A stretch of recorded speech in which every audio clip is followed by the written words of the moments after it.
Well, folks, you're in for a treat. Over the past couple of episodes, I've been going over the worst in the Just Imagine Stan Lee series of books that were made in 2001.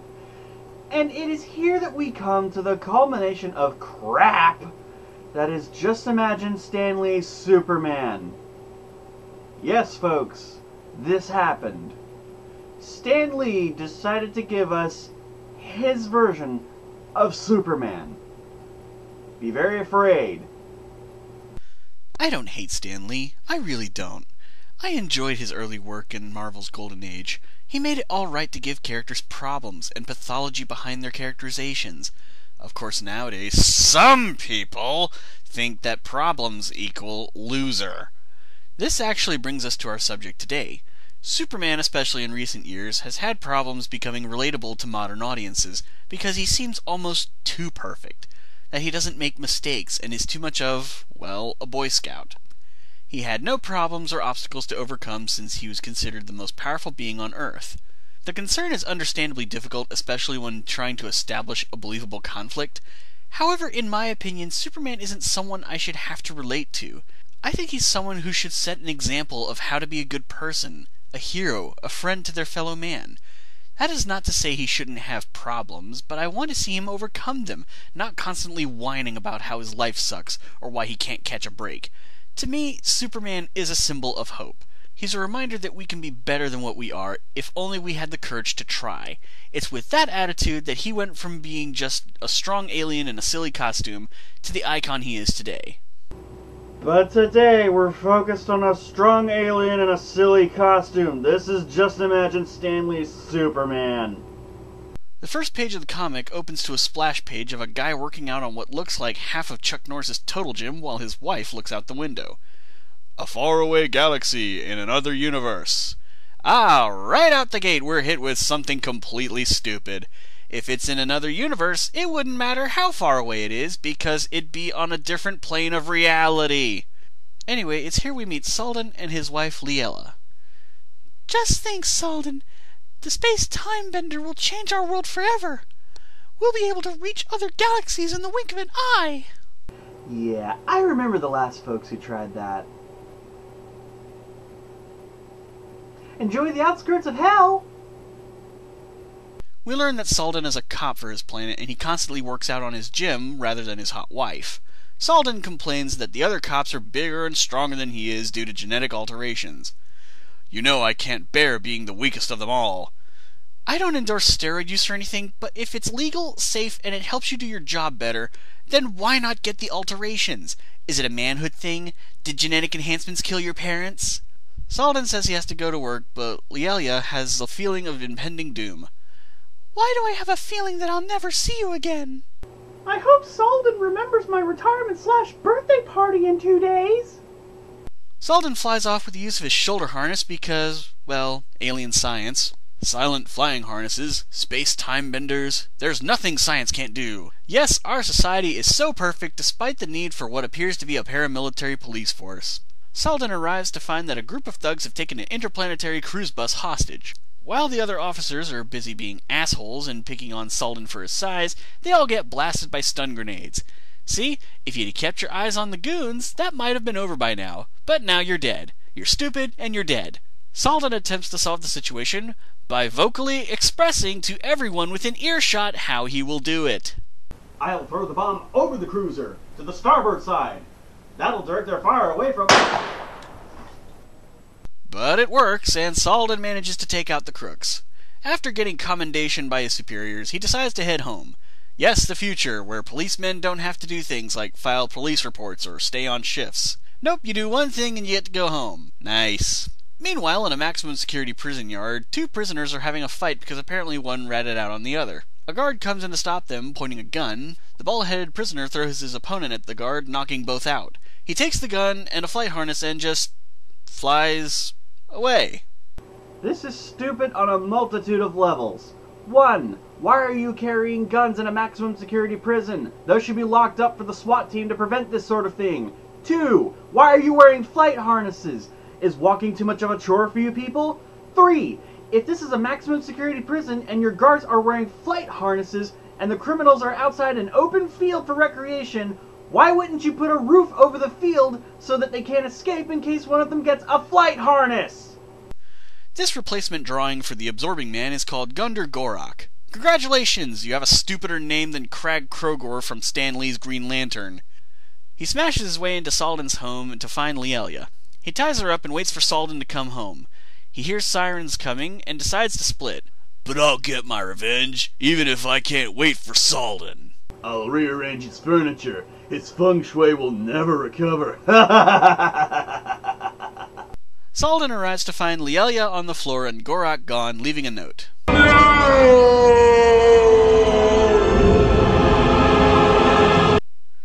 Leelia's dead! Gorak killed her because of me! I lost the one who meant more to me than anything else in the world! I know this even though I didn't check for a pulse or tried CPR or notice if she was still breathing. She really only looks unconscious. Seriously, she could just be knocked out. Salden finds out that Gorak is heading for the launch pad of the new space timebender. We're arming up to go after him. Arming up? I'll tear him apart with my bare hands! Although my chances of success would be greater if I had a weapon on me, but he killed my wife! Maybe. So... revenge! There's no place in this galaxy left for me to hide. But that ain't gonna stop Gundor Gorak. Yes, we know who you are. You can stop announcing yourself. This two-man space-time bender is my ticket out of here, and since it's the only ship of its kind, there's no others that can follow me. So once I set course for an air-breathing planet in another galaxy, I'm home free. I'm going to make myself a sandwich, but the refrigerator door is shut. That won't stop me. I must open it dramatically. Like so. Now to search for my condiments. Aha! Meat. Mayonnaise. Silly refrigerator. Did you really think you could prevent me, Gundor Gorak, from making a sandwich? Is my stating things that I am doing as I am doing them annoying you yet? Gorak, who just last page regretted that he couldn't finish off Salden, suddenly beams when he sees Salden approaching the ship. So instead of preventing his enemy from entering the ship and leaving him to spend the rest of his life knowing he'll never have revenge for his wife, i.e. the smart thing to do, Gorak decides to let Salden in and uses the velocity of blast-off to knock him out. The stupid continues as Gorak wakes Salden up after the ship is stabilized. Wake up, loser! You got two choices.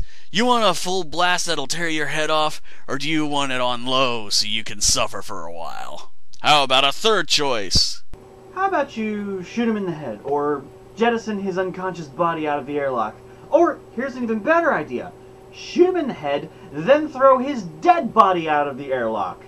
You know, for a criminal mastermind, you really are an idiot. The ship starts heading toward Earth as the two are still fighting. Your fight was with me, you spineless scum, but you killed my innocent, defenseless wife. Like the miserable coward you are! I'm not dead! Wait, all I Shut did up, was... I'm having a moment here! Salden sees the ship heading towards the planet, which allows Gorak to knock him out and fly away in a flight harness. The ship plunges into the ocean, sinking to the bottom. The water cushioned the impact, but I'm trapped at the bottom of the sea. Whoa! There's a moron at the bottom of the sea. There's a moron at the bottom of the sea. There's a moron, there's a moron, there's a moron, there's a moron, there's a moron at the bottom of the sea. Salden manages to escape the ship, swimming to the surface quickly. It can't be. I swam like a torpedo, and the indescribable water pressure. It didn't even slow me down. Strange. That greenish glow spreading over the water. What greenish glow? It looks just like normal. It must be the new mineral substance that helped power the ship. Oh no, another fuel spill. Quick, somebody gather together some politicians to wave their fingers judgmentally at the oil companies. Salden swims to shore, outswimming sharks, and decides to take a nap on the beach. He's accosted by a group of thugs. Wake up, pretty boy. Anyone who sleeps on our beach gotta pay for the privilege. I don't understand your stupid lingo. Yeah, Stan Lee tries to get out of actually using parentheses as translations, settling for two captions remarking about how different Salden's language is. Salden picks up a thug by his belt buckle? I don't know, it doesn't look clear to me. What? No one can lift me with one hand like that! Technically, he's right. Distribution of weight with lifting someone like that by their belt buckle would give them a massive wedgie.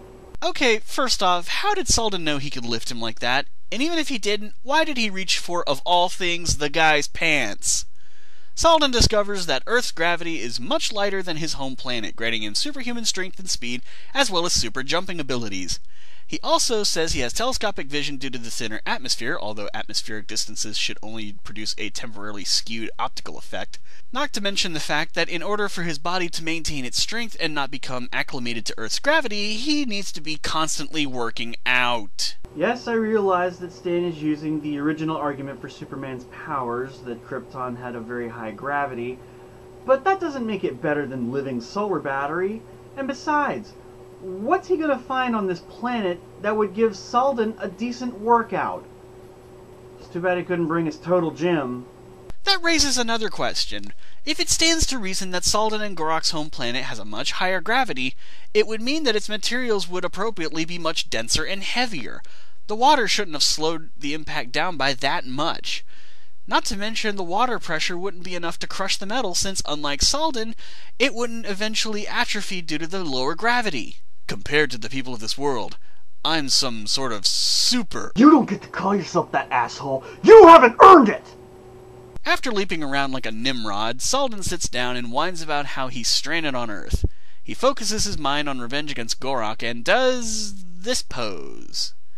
He tries to use his flight harness, but it was damaged in the crash. He decides to keep it as a memento.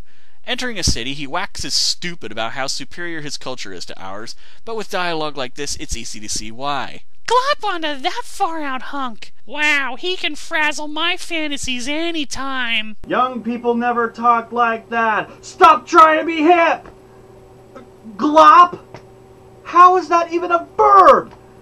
Kids in the 90s didn't talk so idiotically! Stop trying to make up slang words! It's not working! I'm marooned on a planet of clowns. Their language is so simple, I've fathomed it already. No, you've just fathomed the English language, or at least a rudimentary facsimile. The story moves over to Gundar Gorak chatting it up with a couple of stereotypical natives. You saw me fly down from the sky, so that makes me a god, right? Wow! Criminal mastermind and a racist! We're in for a treat. The chief says only a god can defeat his mighty warriors, which means that Gorak just hands them all their asses and convinces them that he's a god. They soon have their women dancing for his entertainment. If we dance well for mighty Gorak, perhaps he will look upon us with favor. Yes, perhaps he can rip us apart by having his way with us. I hate this comic. I hate this comic. But Gorak grows restless, deciding he wants to do the same thing Pinky and Brain do every night. Try to take over the world. Of course! Salden happens upon a circus whose star trapeze artist had become injured. Needing money, he offers up his services. In the tent during the big act, Salden readjusts the big top tent pole, saying it wasn't centered right. Well, might have been helpful if you hadn't been leaning on it. Salden then just shows off his newfound acrobatic abilities. Are you sure you can keep this up? That's what she said! Lady, you ain't seen nothing yet. I call bull crap on this. Just because the gravity is lower, it does not make you a trapeze artist. Just like simply gaining more strength would not make someone better at fighting. The circus manager pays Salden and asks for his name. In perhaps the lamest callback to the end of Usual Suspects ever, Salden looks at an ice cream truck and a street sign to say his name is Clark Kent. It's a good thing he didn't say a Dick's Sporting Goods next to a Howard Johnson. The circus manager tries to hire Salden, but he refuses, saying he just needed a stake to tide him over. You know that money thing you said you needed? Well, you see, you're gonna need a steady income of that coming in order to function in society, because that stuff tends to run out pretty quickly. See, one trapeze act is not going to give you enough money to say, oh, I don't know, rent an apartment, or get a computer with internet access, or, you know, get a TV with cable on it. What? I don't care how good the economy might have been back in 2001, you would not make enough money from one show as a trapeze artist to afford a place to live, a computer with internet access, or a TV with a cable provider, let alone all three of these things! Not to mention, it looks like it's fully decorated. Pictures on the walls, a decorative plant, and some furniture. Truly, I should have joined the circus as a kid. Salden learns that Earth isn't advanced enough to make the leaps forward in space to make another space-time bender machine in order to send him home. But they have all the basic knowledge. Why is their space progress so slow? From what I see on TV, it's because most of their money is wasted. It's spent on fighting crime, arming for war, and fighting terrorism. You know what? He's right. Everyone, stop shooting each other and killing each other for a minute, and just put all your money and effort into the space program. I know we think our causes are important, but none of that matters now. Salden wants to go home. But maybe fate has sent me here for a reason. Maybe I can make a difference. If my powers could help abolish war and crime, maybe they'd have the trillions they'll need to span the galaxies, and then, with the cosmos no longer denied them, I could return, in honor of the memory of the woman I loved. I feel fine. That's right, folks. Stan Lee's Superman isn't fighting for truth, justice, in the American way. He's fighting so the rest of the world can stop their bickering long enough for him to do what he wants them to do. Our hero. You know what would probably help you out with that, bud? Dredging up that ship and giving it to scientists for them to look over. They could probably reverse engineer it, or make it work again. I mean, you could even help them in exchange for knowledge of the universe. People could learn so much from the experience. But you're not going to do that, are you? No, you're going to do the stupid thing and try to solve crime, and then hope the people of Earth are going to just build you a new spaceship, and then just hand it over to you so you can go home, instead of doing the smart thing and exploring space with it themselves. After reading comic books that apparently depict violent dissection of alien life forms, Salden decides to keep his abilities a secret and say that it comes from his suit.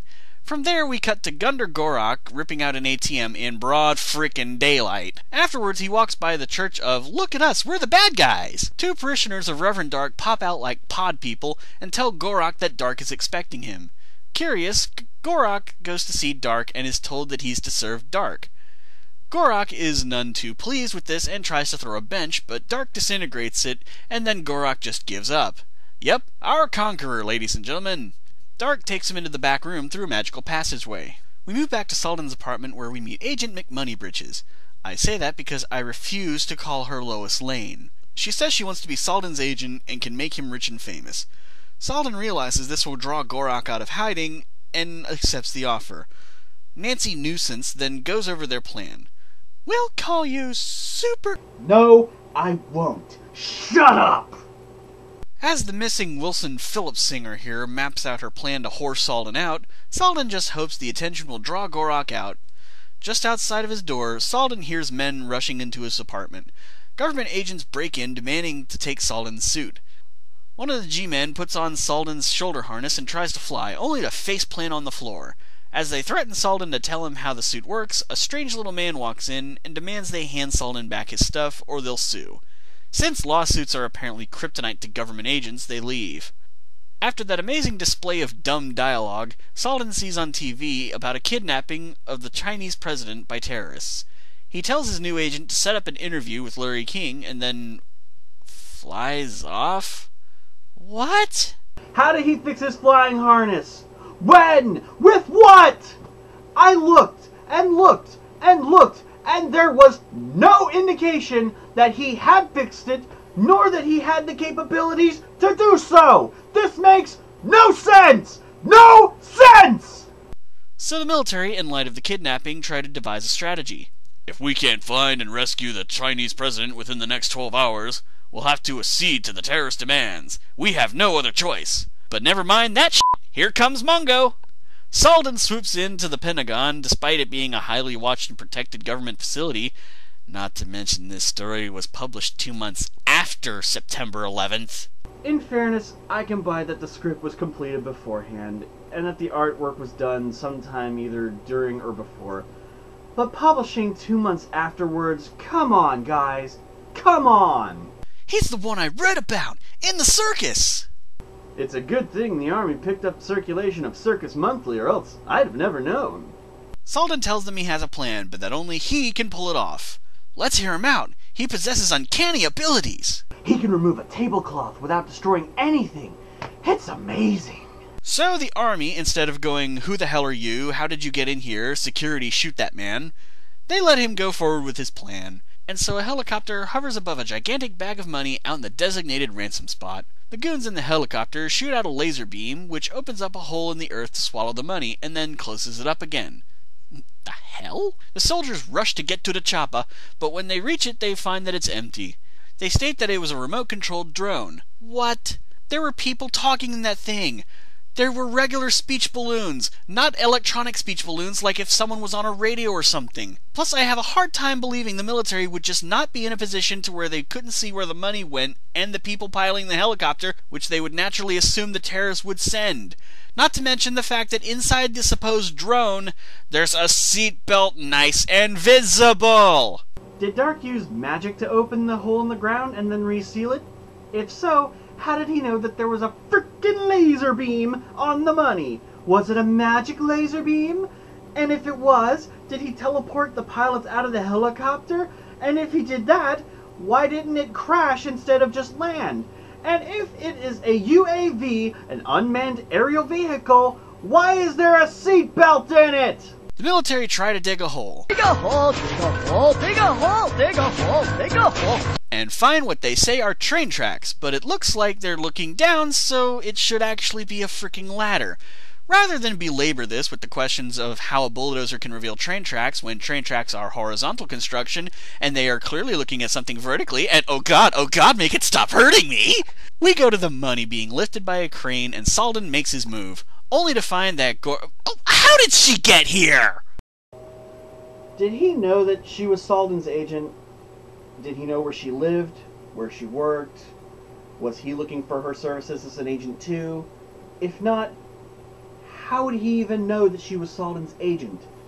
Also, if he believed that Salden was dead, how would he know where Salden lives?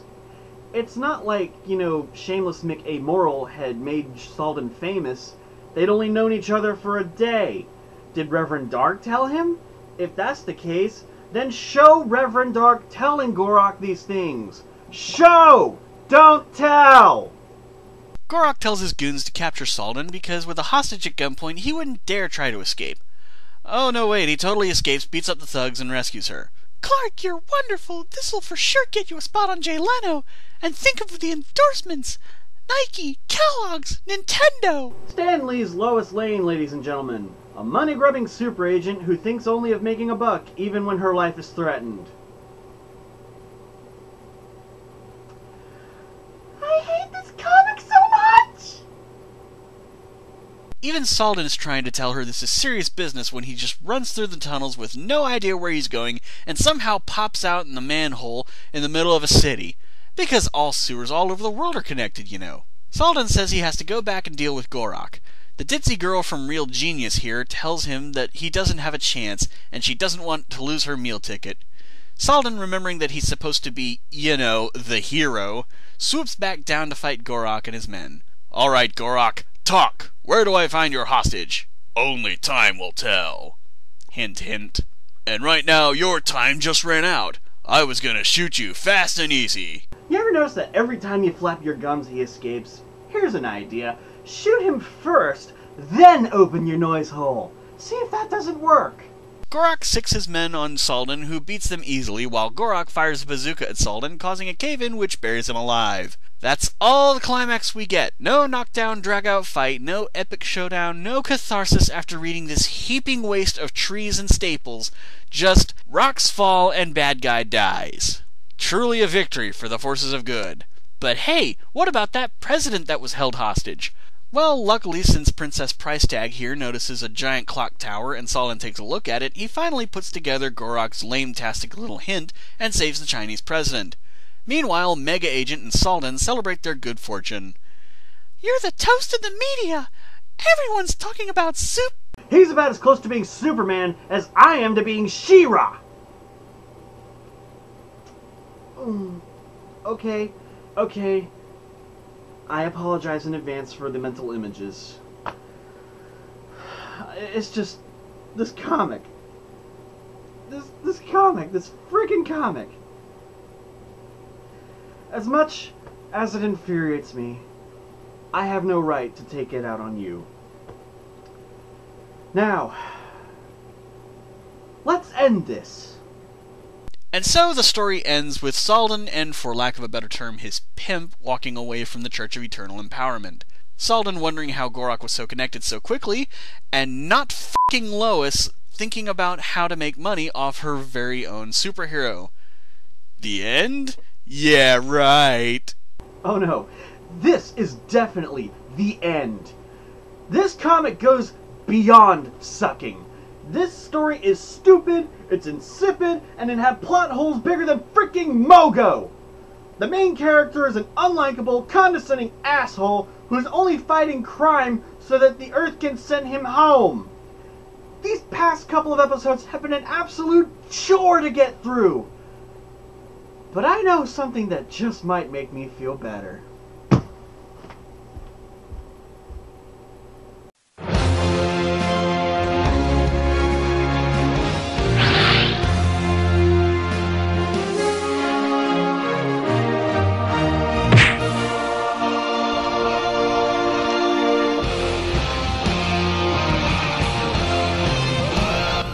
You're not fit to polish the lightning bolt on his chest. Shazam! Shazam! Shazam! Shazam! Shazam! Shazam! Shazam! Shazam! Bitch!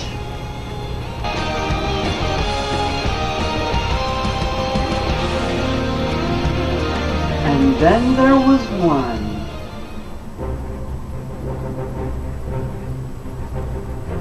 As for you,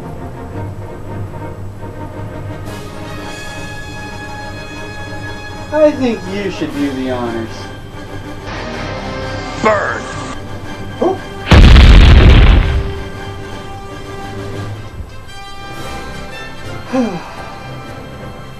Well, that takes care of that. See you next time.